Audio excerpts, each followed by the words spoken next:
Hello, Cancer. This is your October 2018 astrology forecast. There's a lot going on this month. There's going to be a concentration of planets in Scorpio. Okay. Now, for you, Scorpio falls in your fifth house. Your fifth house deals with kids, it deals with fun, it deals with creativity and romance. Okay, so there's going to be a lot of activity in that area for you. All right, so let's now at some point this month, there's going to be 4 planets in Scorpio at the same time. At some point, there's going to be the Sun, there's going to be Mercury, there's going to be Venus, and there's going to be Jupiter in your fifth house at the same time. So that's why I say that the focus for you is going to be on your fifth house matters, which fifth house matters, kids, fun, creativity, romance. Okay. So just keep that in mind as you're going through the month. And, you might have some things happening in those areas. Now, so from here on out, whenever I mention Scorpio or whenever you see Scorpio on the screen, just think of Scorpio as being in the area of your life that deals with kids, that deals with fun, that deals with creativity, that deals with romance. Okay. Now, on October 10th, there's going to be an opposition. You have Mercury in Scorpio in an opposition to Uranus in Taurus. Now, for you, Uranus in Taurus is in your 11th house that deals with your friendships. So just keep an eye out for that. There's going to be an opposition. So an opposition is like a challenge. Okay. Also, the energy of Mercury in opposition to Uranus is that you will be not too thrilled with your daily routine at that time. Okay. You might feel a bit scattered. You might be communicating in a very blunt fashion with others. Now, one good thing about this transit is that your mental abilities will be very quick. It's like your mental abilities, your mental processing will be sped up. So that's really great. All right, let's keep going on because on October 10th through the 12th, now remember when I mention these dates, you can feel the energy from these aspects a few days before or a few days after. Okay. Now, on October 10th through the 12th, around that time, we have a square. We have Venus in a square to Mars. Now, this aspect, if you are thinking about starting a relationship, this is not the aspect to do that under, okay? Because what's going on is that Venus, the feminine energy, is going to be squaring off with Mars. Mars is a more masculine energy. So we have feminine square masculine. You can think about that when you look at Venus square Mars. Think about feminine square masculine. Okay. So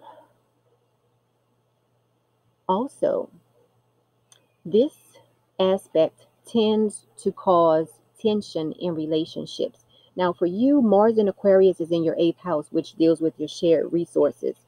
And then your 5th house, which is where Scorpio is, your 5th house deals with fun, creativity, romance. So it could be something where some money that you share with someone, you might butt heads about how to spend it. Like you might want to spend it on being creative or having fun, and they might not agree with you.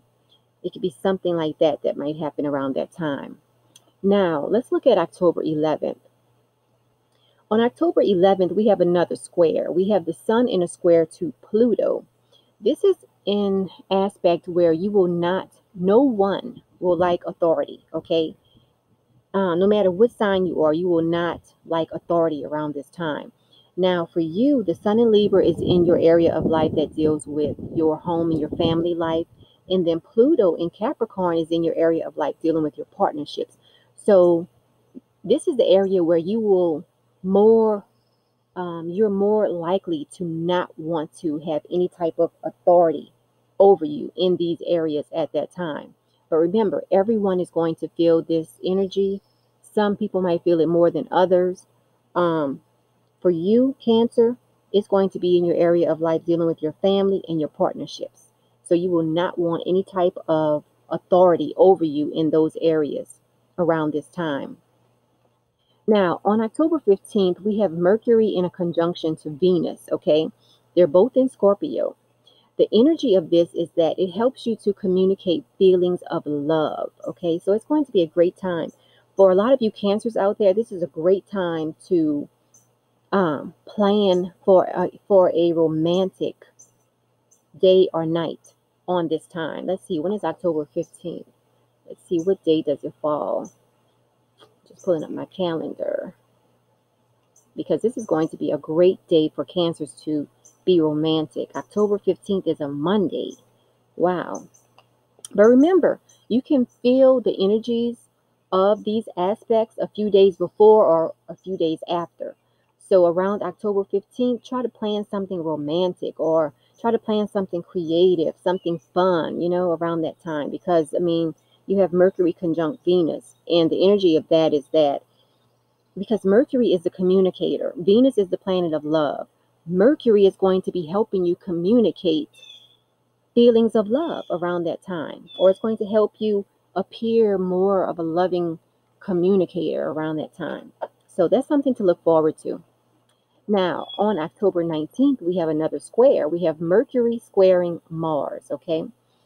And Mars in Aquarius is in your area of life that deals with shared resources and transformation.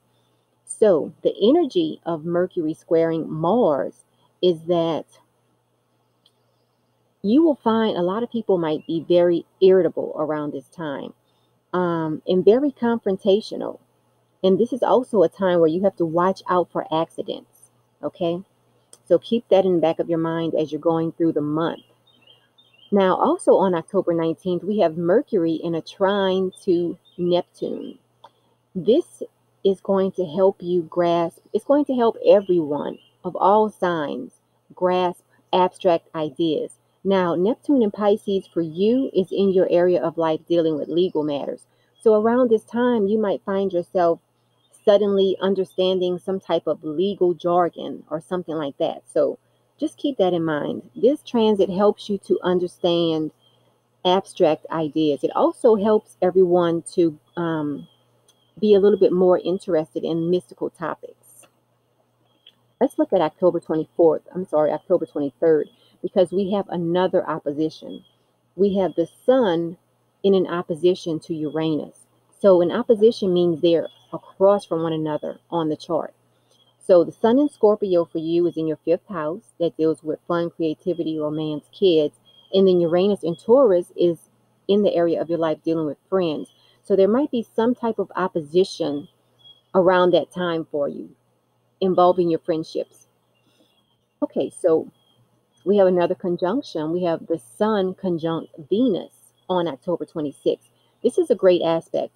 Under this aspect, you tend to feel more assertive, you tend to be more social, and everyone is going to be walking around feeling more attractive. So it's going to be a great transit. Now, on October 30th, we have another opposition. We have Venus in an opposition to Uranus, okay? This is a transit where,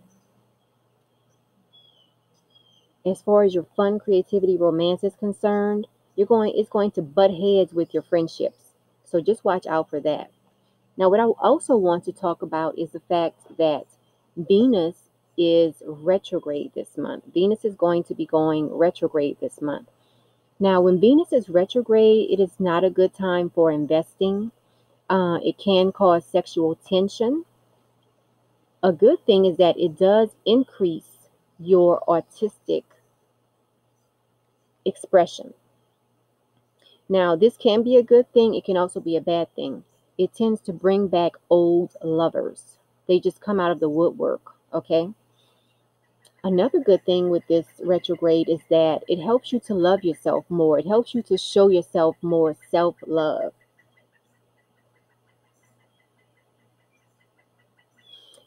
Also, under this retrograde, there's a higher likelihood to meet someone who feels like the love of your life. Isn't that great? Doesn't that sound great? you tend to have the likelihood to meet someone. So let's say you're single and you meet someone, this person could very well give you like a tingly, good feeling, you know. So that's really great. That's something to look forward to. Let's look at the new moon, sun, and the full moon. So the new moon this month is going to be in Libra, in your fourth house, dealing with your home and your family. So let me just pull one card to give you a message to see maybe something that you can concentrate on at this new moon. Okay.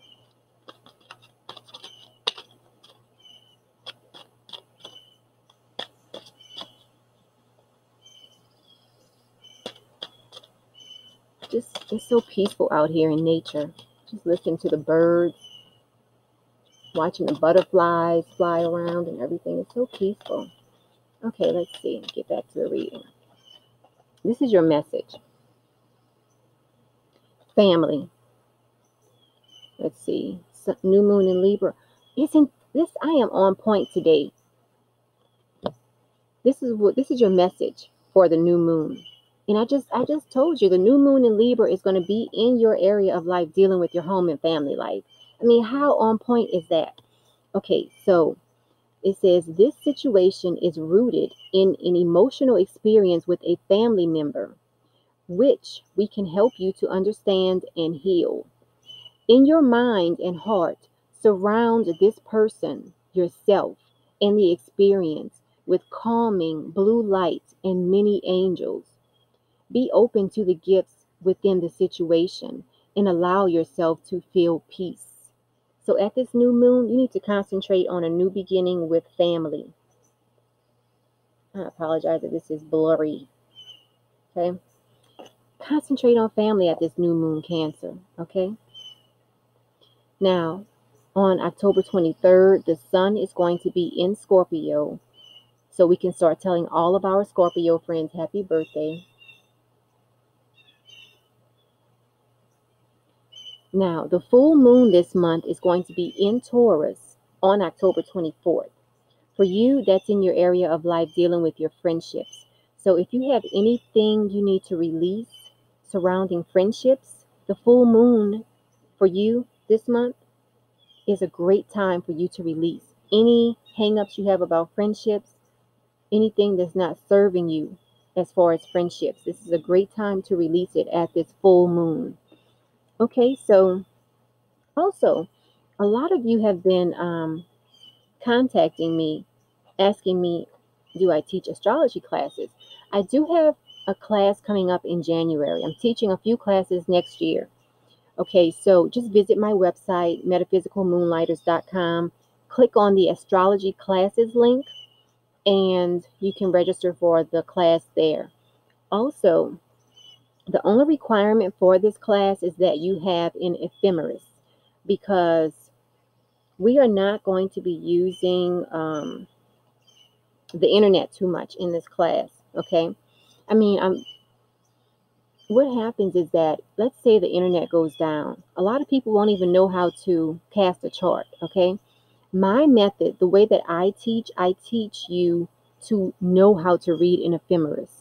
So it's good if you plan on doing your own charts, if you plan on like just, even if you just want to understand, it's good for you to get an ephemeris, because even if the internet goes down, you can still cast charts. Okay, even if you, let's say the internet doesn't go down, but you don't have access to the internet, you can still cast charts. You can still do horoscopes and things like that. Okay, so by the end of this class, you will be able to cast charts. You will understand the relationship between the planets, the signs, and the houses. Okay, so that's something to go online and register for the class.